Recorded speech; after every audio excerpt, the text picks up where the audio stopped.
the other day about end diastolic volume and ejection fraction. Do you have any questions on that? Stroke volume. This chapter can get a little bit confusing. Remember, stroke volume is the volume of blood released from one ventricular contraction. The volume of blood that one ventricle squeezes up. How much is that? It's about 70 mils on average, about 70 mils. There's a range, but it's about 70 mils. Cardiac output is stroke volume times heart rate. It's a volume times beats per minute. So, as I said, if your stroke volume is about 70 mils, and we determined heart rates yesterday, right? Your heart rate's about 70 beats per minute, then 70 times 70 equals 4,900 mils per minute, which equates to 4.9 liters per minute. And if we've got 5 to 6 liters of blood in our body, we move the blood through our body every minute. Almost our total volume of blood goes through the body every minute. End diastolic volume is the amount of blood in the ventricle at the end of diastole. Right? How much blood is in the ventricle, and most of this, again, is left ventricle thing. How much blood is in the ventricle just before it's going to contract? Just before systole. So at the end of diastole, right before systole. How much is there? And the end diastolic volume averages about 120 mils. About 120 mils. So you've got in your ventricle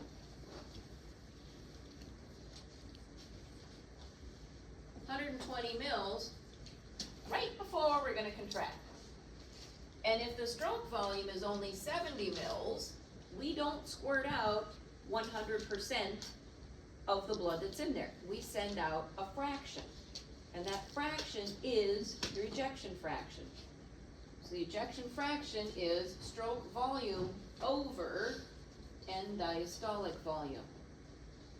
So if I take 70 mils over 120 mils, what is that?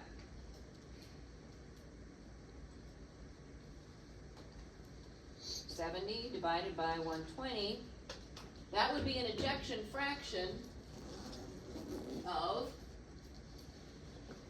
0.58, which equals 58%. That's a typical ejection fraction. Normal ejection fractions range 55 to 70%, so that would be okay. That's an okay ejection fraction. So, make sure you understand those terms and how they relate to each other to get ideas about cardiac function. Get ideas about cardiac function. What if your stroke volume was only 50? 50 divided by 120 would be a 41% ejection fraction. And that's not normal. That means your ejection fraction is low and you have heart problems, you have flow problems. You're not going to send enough blood out, and then you're going to start having swelling, and you may have backup in your lungs, and you have problems. So it could be heart failure, it could be because of a heart attack, other things. So it could be because of contractility.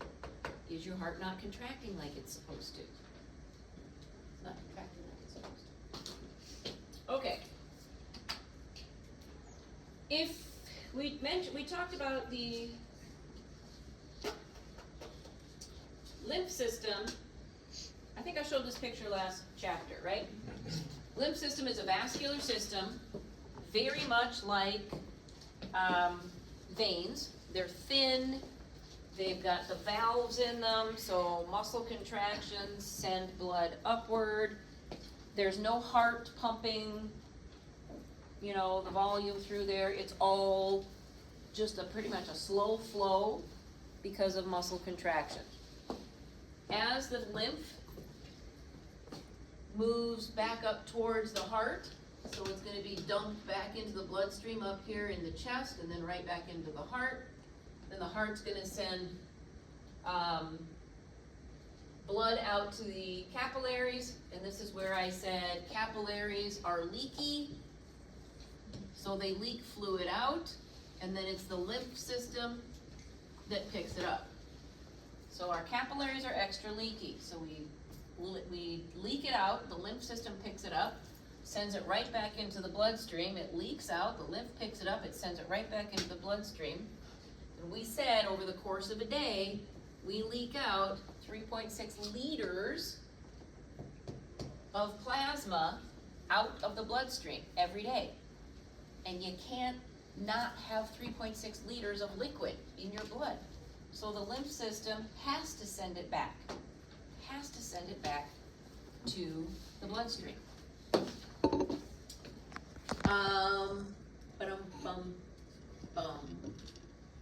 Let's see. As these lymph capillaries, lymph vessels, send the blood back, we're going to run it through some lymph nodes. And the lymph nodes will have some of your white blood cells, like your T cells and B cells. We'll talk about those in the immune system. So we're going to look at this fluid, make sure it doesn't have any infectious agents in it, dump it back into the bloodstream. Now here's an example of what happens if your lymph system is injured or affected in some way. So let's say you're a female, you've had breast cancer, you've had a mastectomy, and the cancer, they check some of your lymph nodes, and some of the lymph nodes are cancerous, so they go in and they remove some of these lymph nodes in your armpit, which can definitely happen. So now they're gone. What happens to the flow of the lymph? It's disrupted. It's disrupted. They ain't got no place to go because they don't reconnect the vessels, they just take the lymph nodes out. And if the lymph nodes go out, the vessel's destroyed. So now, your blood goes into your arm, leaks out of the capillary, and the lymph picks it up, but it doesn't have any place to go with it, so guess what happens to your arm? You have edema. And that's common in women who have had mastectomies with lymph node removal. They have edema in their arm, so what do they have to wear? Compression sleeves, which keeps that pressure on the arm so it doesn't leak out of the capillary, so we don't have to worry about the lymph system picking it up. So, lymph system. Now let's go back to this. Here is why the lymph, or the capillaries, your blood capillaries are leaky. Here's why. I know you were saying to yourself, oh, Pam, how does this happen? How does it leak out of the capillary? What in the heck is going on? I'll tell you. So here's a capillary. We said they're leaky. Here's why. Remember, it's at the capillary level where we are going to exchange gases, right? So oxygen's going to leave the capillary, feed the cells. The cells are going to pick up CO2 and send it back to the heart, right? So at somewhere in capillary beds, we go from an artery side that's oxygenated to a venous side that's deoxygenated, right? There's not a perfect line. It's not like, okay, right exactly here, all the oxygen's been given off and now we're going to pick up all the CO2, right? It's not a perfect line, but that's the way I'm going to draw it. So here's the artery side of the capillary, and here's the vein side.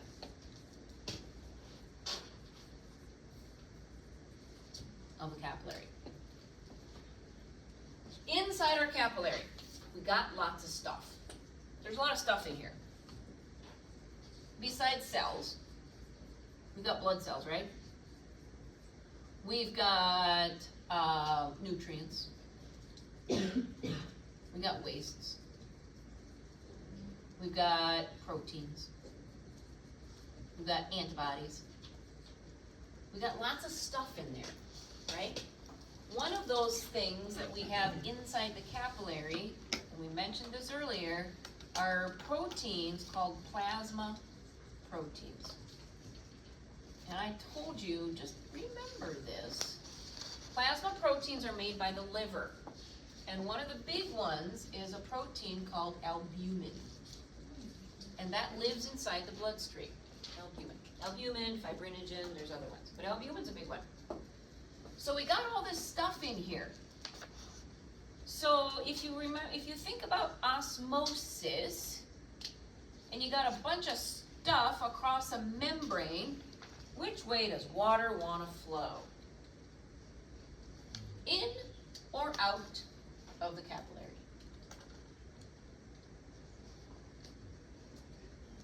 In, right? Because water goes where there's a bunch of stuff, low solute to high solute, to try to dilute it out, right? So water wants to flow in. And that's exactly right. And that water that wants to pull in has a pressure that we can measure. That pressure against the membrane, it's that pulling force of water or the pushing force of water against the membrane. It's called osmotic pressure. So the osmotic pressure of water trying to get across the capillary is a measurable force. And it measures at 25 millimeters of mercury under normal circumstances, when you're healthy and everything's fine. Okay? So there's a pressure there. It's a measurable pressure. It's a pushing force or a pulling force of water into the capillary to try to dilute all that out. All right? Well, now we're going to have a little water battle. What do we got on the inside of the capillary? A lot of stuff and water. Right? We got plasma. We got liquid. And that liquid pushes against the capillary. Think about it like blood pressure. Right? Blood pressure pushes against the walls of the vessels. They call it hydrostatic pressure, but you can think about it like blood pressure. It's the pressure of the water, of the blood, pushing against the vessel. Which kind of vessels have higher pressure, arteries or veins? Arteries. So the hydrostatic pressure here, which is the liquid portion of the blood pressure against the wall, on the artery side is 37 millimeters of mercury. On the venous side, it's less. On the vein side, veins have lower pressure. Everything has slowed down through the capillaries because they're so tiny. And we can't feel the pressure, or, the pushing of the heart anymore to keep that pressure high. So on the vein side, the hydrostatic pressure, the liquid pressure against the wall, is 17 millimeters of mercury. Okay, so let's have the battle. You got 25 millimeters of mercury pushing in from the outside. On the artery side, you got 37 pushing out. Who wins? 37. The 37. What's the difference? 37 pushes out, 25 comes in, so what's the difference? 12. You have a net flow of 12 millimeters of mercury or pressure going out, right? So we got fluid leaving. It's a higher pressure. It leaks out. Okay, now let's come over here. We got a water battle. Who wins over here? The 25, right? So now, the pressure isn't as high pushing against it as it is pulling in. And what's the number? What's the difference here? 8. So we got 8 millimeters of mercury that flows in. Do you see a problem there? No. 12 out, 8 in. You got 12 going out, but 8 coming in. Mm-hmm. It's not So even. it's not even. So we got excess fluid that is not making the circle, right? So we got 4 millimeters of mercury or pressure of liquid that's outside the capillary that hasn't been pulled in or pushed in. Guess who picks it up? The lymph. The lymph. The lymph capillaries. The lymph system has capillaries all scattered throughout your capillaries for this specific job, and their cells kind of overlap like so. So what happens is, let's do it this way. We got excess pressure, excess fluid on the outside. That fluid squeezes in between these cells, and when the lymph vessel fills, so it comes in this way, and when it fills, it squeezes those cells together. So the fluid comes in this way, and now that it's in, the cells close shut. That should help to keep them in. Anyway, either way, doesn't matter. Fluid goes in. So it's the lymph system that picks up this excess fluid and takes it where? Huh? So that counts. Where does it go? Okay, and then where? Back to the heart. Right? Back into the bloodstream, back in the heart. Dumps it back in the veins up here and back right straight to the heart. So we don't have to have this on the outside. So we leak out more than we pull back in. That's why it's leaky. See how interesting that is? It's amazing. Now, let's mess with our numbers.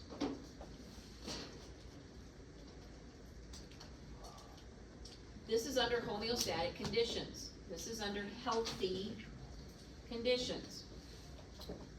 Let's pretend somebody has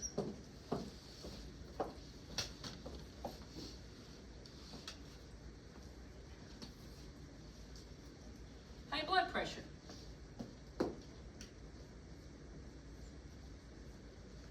So the pressure on the artery side is 45 instead of 37. Okay, now what happens? What leaks out? 20. 8 back in? What's the difference? 12. Uh-oh. What if the lymph system can't pick it all up?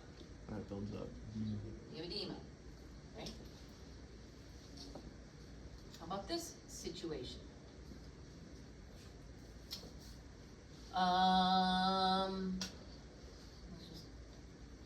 Let's keep these the same. 37, 17. Now let's say we have liver failure. We have liver failure for whatever reason, cirrhosis, whatever. And my liver is not making plasma proteins. What's going to be affected? Okay? Let's drop it to 20. Now what happens? 17 out. Only 3 in. 14. Massive edema. Lots of edema all over. Common in liver failure. Common situation with liver failure.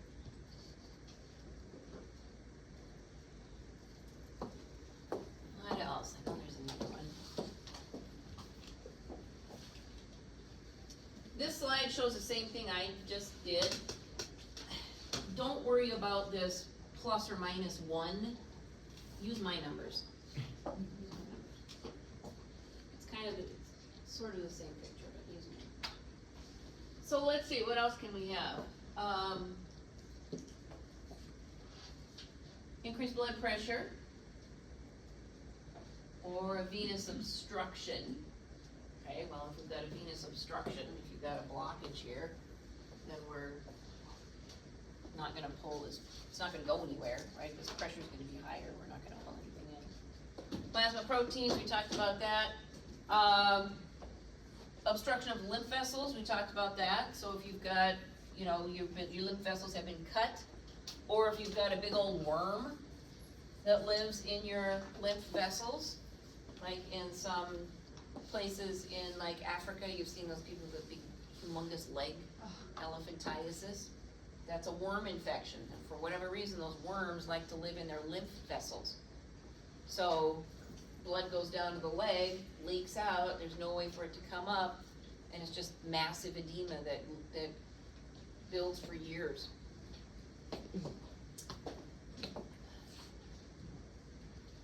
Increased tissue protein.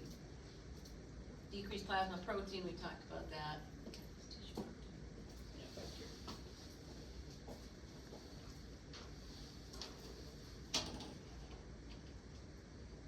Alright, so that's that story.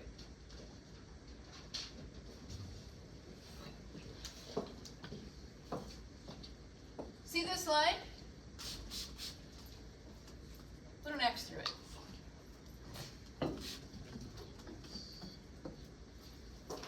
We'll talk about it later. Cross this off. We'll talk about it when we get to the kidney. We don't know the kidney yet, so we're not going to worry about it right now. Cross that off.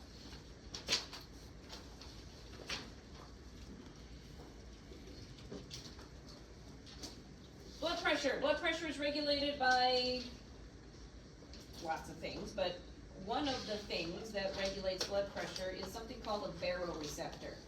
What's a barometer do? Anybody know what a barometer measures? Atmospheric pressure. So a baroreceptor is going to measure pressure in your vessels. They detect changes in blood pressure in your aorta and your carotid arteries. So the aorta coming off the heart and the carotid arteries in the neck. They're stretch receptors. So when they stretch, that means pressure is too high. If pressure is too high, that sends a signal to the brain, which then comes back and changes the diameter of the vessel. Usually the hypothalamus runs that. So if there's too much pressure in the arteries, then the brain says, the hypothalamus says, oh, let's vasodilate to reduce the pressure. Okay? Now the aortic body or the carotid body says, oh, there's not enough blood pressure. Sends a signal to the brain, hypothalamus comes back and says, all right, let's vasodilate or vasoconstrict, so there's more pressure in that vessel, so blood can continue on down the road. So baroreceptors. We know that blood pressure is high in artery and low in veins. Why is it lower in veins?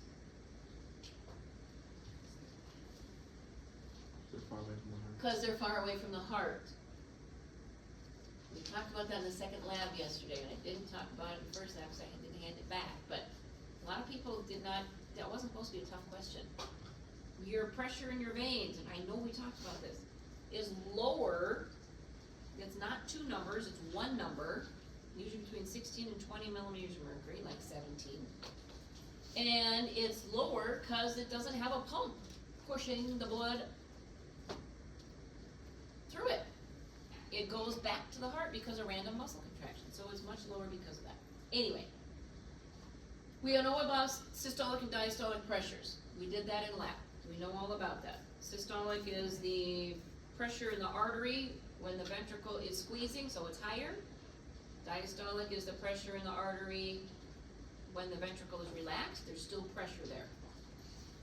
Veins don't have systolic and diastolic numbers. They have one number, just one. Just one number. Some of this we've already talked about. Blood pressure can be affected by resistance. So you got clots, you got clumps, you got fatty plaques in your arteries. That can increase your blood pressure because you got fatty plaques. Blood volume. If your blood volume is too high, your blood pressure will be too high. If your blood volume is too low, your blood pressure will be too low. If you have increased resistance, meaning you've got plaques in your arteries, your the opening, the lumen, the hole isn't as big, and the pressure's gonna be higher. You're gonna have higher blood pressure. So, with higher blood pressure, baroreceptors will vasodilate. Low oxygen levels in the tissues will result in vasodilation. Your kidneys also help with blood volume. So if you drink a bunch of water goes in the digestive tract, it enters the bloodstream. Now you got too much fluid. What do? You pee it out, right? Or if your blood pressure is too low, your kidneys can hang on to water by a hormone called ADH. Oh, see how this is all connecting in one big thing? One big physiological thing. Decreased volume, again, blood vessels will vasoconstrict. So lots of things affect, lots of ways we can control blood pressure. Normal blood pressure, we talked about this in lab. I didn't go through this whole thing, but normal blood pressure, everybody always says, 120/80, 120/80. Well, I'm 124/82. Oh, that's good enough, right? That's pretty good. Well, not anymore. Now, the guidelines, and this has recently changed, the guidelines are that we want it to be less than 120/80. So your systolic should be less than 120 millimeters mercury over 80. Less, not above. If you are under 120/80, you're good to go. Yay, that's when you say, okay, that's good. Pre-hypertension is 120 to 139, or, not and, or 80 to 89. So you could be 110/85, and that's still not good. You could be 132/75, and it's still not good. What are we talking about? Lifestyle modifications. What are those? Weight reduction, less fat, better diet, less salt, exercise, less alcohol, all those things. Stage 1 hypertension, 140 to 160, or 90 to 99, 90 to 100.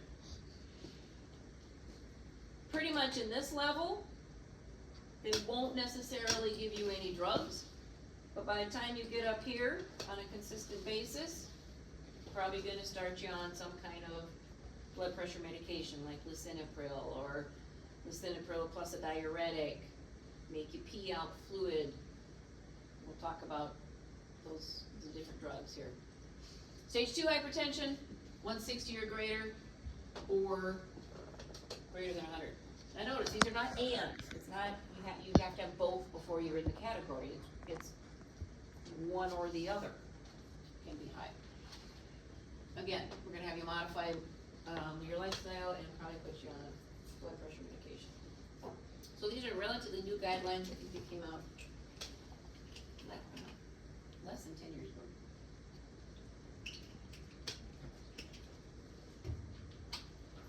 Hypertension. Here we just said less than 120/80. That's the goal. There are two types of hypertension, two classes: primary or essential, and secondary. Primary or essential, or secondary hypertension. 95% of people have primary or essential hypertension. And what that means is you have high blood pressure, but we really don't know why. There's nothing that we can point to that says, oh, it's this, or it's this, or it's that. Don't really know. So it's hard to pinpoint. Either way, when you have high blood pressure, when you have hypertension, it puts more pressure on your arteries. Puts more pressure on your arteries. And that's hard. That's hard on your body. Usually with primary hypertension, it's a complex condition, it's not necessarily just, it's a combination of things. It could be, excess weight and a poor diet, it could be other things. It could be alcohol and high-fat diet, something like that. Secondary hypertension, we know the cause. So 5% of the people have secondary hypertension. You can pinpoint the cause. It's atherosclerosis. You've got plaque in your arteries. We see it. You got a high calcium score. You got plaque in your arteries. You got high blood pressure. Or maybe it's renal failure. Your kidneys are not getting rid of the fluid. So you have high blood pressure. It's a kidney problem. Either way, leads to stroke, leads to little blood vessels bursting, like in the brain, which is a type of a stroke, hemorrhagic stroke. High blood pressure also encourages atherosclerosis. So you can have plaque buildup because of a crappy diet, and that can give you high blood pressure, and the high blood pressure encourages more plaque buildup. So it's a vicious cycle of problems. And that makes your heart work harder too, because it's working harder to push it through those plugged up arteries. So you don't want high blood pressure. It's just not good. Here are some of the drugs. This is some of the drugs that they may put you on, antihypertensive drugs. A diuretic. Diuretics can make you pee. So we're going to get rid of some of your blood fluid, some of your plasma, drop your blood volume, it's going to decrease your blood pressure.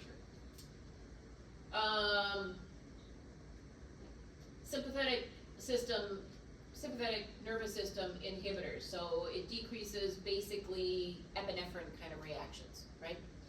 Epinephrine makes your heart beat faster, so we want to slow that down.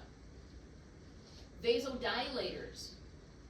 Vasodilators literally work on the smooth muscle. It works on the calcium channel, so they can't constrict. If you remember, smooth muscle, calcium has to be brought in from the outside. So they disallow, for the contraction to start, they disallow calcium to be brought in. If you block calcium from coming in from the smooth muscle, you can't contract, so it stays open. Calcium channel blockers, that's kind of where they're working. You also calcium channels, you've got different kinds of calcium channels in your smooth muscles, like in your arteries and on your heart. Remember the heart muscle? Oh, we were gonna talk about that today. Remember the heart muscle? We should probably do it again. Calcium has to come in from the outside. Calcium-induced calcium release. Well, if you don't bring the calcium in from the outside, you're not going to have either a strong as contraction or a much less contraction. So we can work both ways. Angiotensin converting enzymes, we'll talk about those later because we don't really know that yet. Talk about it later. At the other end of the spectrum is circulatory shock. This is inadequate perfusion to the tissues. Perfusion means blood flow. So these are different types of circulatory shock. One is hypovolemic. Hypovolemic, meaning below volume. You got low blood volume. Either you're hemorrhaging, you may be bleeding internally or bleeding externally, or you are severely dehydrated, or you have burns, you're a burn patient and you're leaking fluid through the open tissue, your skin is not intact. Either way, your blood volume, instead of being 5 to 6 liters, is down to 4. If your blood volume is low, you cannot send blood to your tissues and your organs, and they get damaged. Septic shock, sepsis. So now you've got bacteria or bacterial toxins that are causing sepsis, so you've got a very serious bacterial infection. Causes vasodilation and your capillaries to be extra leaky. So if we're leaking more fluid out, more fluid's leaking out, and we're vasodilated, what happens to your blood pressure? Goes in the toilet. And then you can't perfuse your tissues. You can't send blood to your organs and your kidneys and your everywhere. Anaphylactic shock is an allergic reaction. like a bee sting. Or it's like an all body response. It's not like, oh, I, got poison ivy all over my hand. That's not the same thing. This is an internal. So you got a bee sting and now the venom is inside your bloodstream and it's everywhere, right? Or you ate a peanut and you've got a peanut allergy, or, something that is gonna be inside you. So, or you're allergic to penicillin and you got a penicillin shot, whatever. Same story. Vasodilation and extra leaky blood vessels. Blood pressure tanks, flow decreases. Neurogenic shock is damage to the spinal cord or result of brain injury or some sort of spinal anesthesia. And it results in massive vasodilation. Open the blood vessels. Drop the blood pressure. And cardiogenic shock means that it's starting at the heart. So you got a heart problem, you have heart failure, you have had a terrible heart attack, you got terrible valves, you're just not pumping blood out. You got really bad arrhythmia, right? You got a massive, like a tachycardia that the blood's not moving forward. Or a pulmonary embolism. Pulmonary embolism is a clot that has moved from someplace and it gets stuck in your lungs.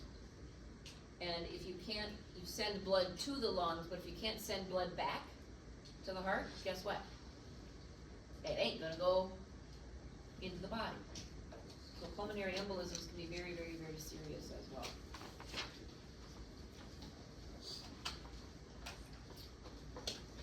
Signs of shock, cardiovascular shock, so low blood pressure. Number one, you're gonna have a low blood pressure, decreased systolic pressure. Remember when I told you about my mom who had the kidney stones? And I didn't know she had kidney stones, but she was really sick, and I finally took her to the ER and her blood pressure was 64/44. Oopsie daisy. Yeah, she was septic.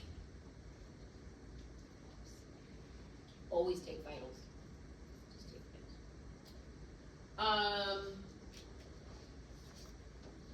Early sign for shock, decreased blood pressure. Late sign would be decreased systolic pressure. So like if I would have taken her blood pressure early, it might have been 110/60.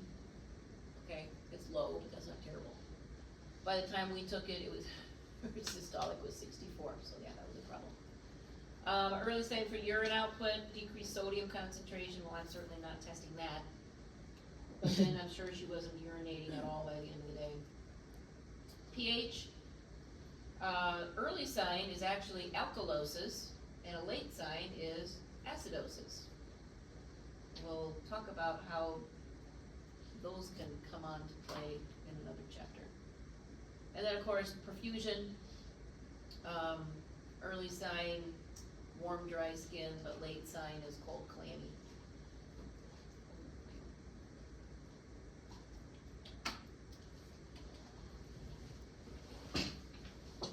All right, I'm gonna do one thing here.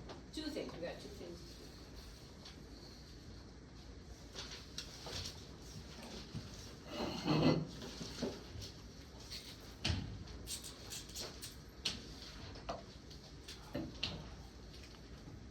You got an IRAD on Thursday. Just remind me.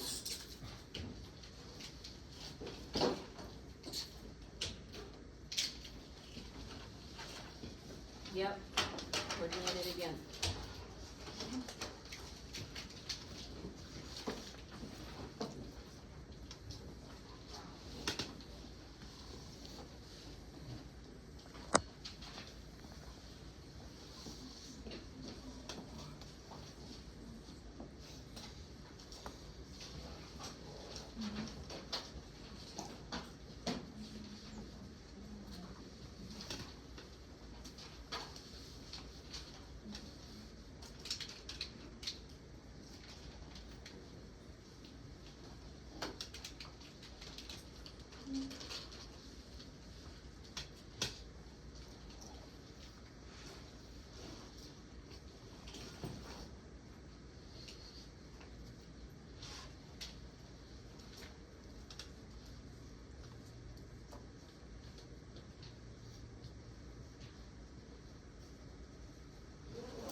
SA node. SA node is the pacemaker of the heart.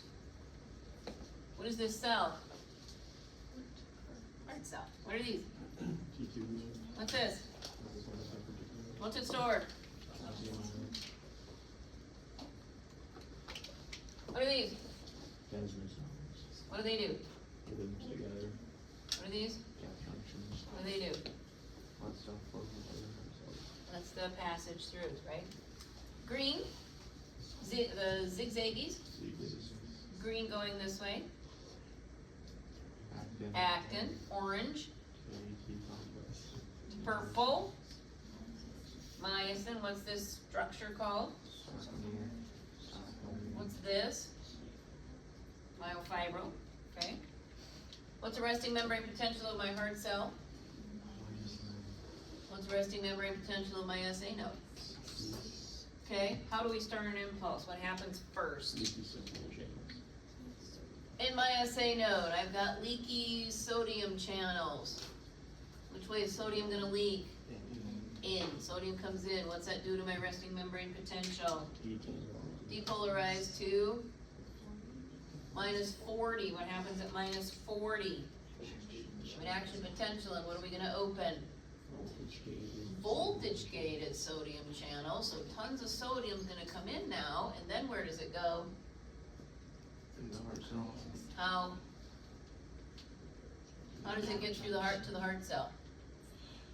Through the little gap junctions. So it flows through the little gap junctions. So now sodium is inside this heart cell, and what's that do to my resting membrane potential of my cardiac cell? Depolarizes it to anything that's off minus 90. Is there a threshold? No. What happens at minus 80, 90? Minus 89.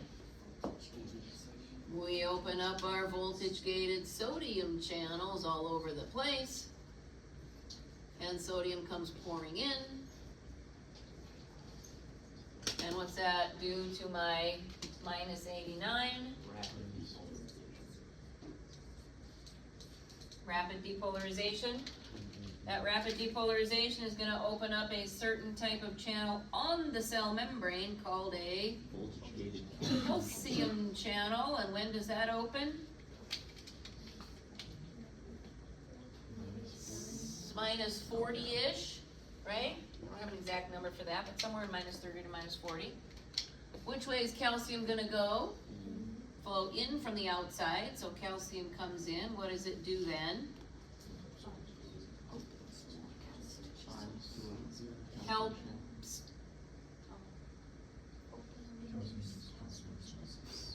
Helps to open our voltage-gated calcium channels on the sarcoplasmic reticulum, and more calcium is released from here. What's that called? Calcium-induced, calcium release, right? Calcium-induced, calcium release, calcium assistance to help calcium be released from the SR. Then what does calcium do? Binds to the TT complex, bumping it out of the way, allowing for our power stroke. Bind and pull and contraction. What do we get to? Plus 20. Plus 20 does three things. What's one? Closes our voltage gated sodium channels. These guys are now done too. They don't close, but this repolarizes and sodium's pumped back. Anyway, so we close our voltage gated sodium channels. We open voltage gated potassium channels. Where's potassium gonna go? Out. But are we gonna repolarize yet? No, because what do we have to do? We gotta close our voltage gated calcium channels, but what's the problem? They slow to close. And because they're slow to close, we have what's called a plateau of repolarization. So we go up to plus 20, and we stay there until These lazy guys finally close. Calcium's pulled off our TT, the heart's all relaxed, we pump it back into the SR, we pump it outside. And who puts everybody back where they belong, of course? Sodium, potassium. Our favorite friend, sodium potassium pump, so we can play this game all over again. That happens here too, right? So we get to -40, we open up our voltage gated sodium channels. At some number, which we're not worrying too much about this is just the initiation of this. This is what we're gonna worry about. We're gonna open up calcium or potassium channels, we're gonna repolarize, we're gonna put everybody back where they belong. So that goes through its own repolarization process there as well. Now, I got one more thing I want you to do. Don't pack up yet. I want you to hook up with a neighbor.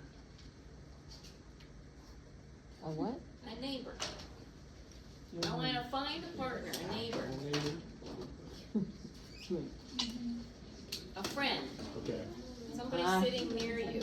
Have no friend. An enemy, I don't care, find somebody. I want She's you mine. to spend a few minutes, and I want you to compare notes. I want you to compare your notes from chapter 13 and 14.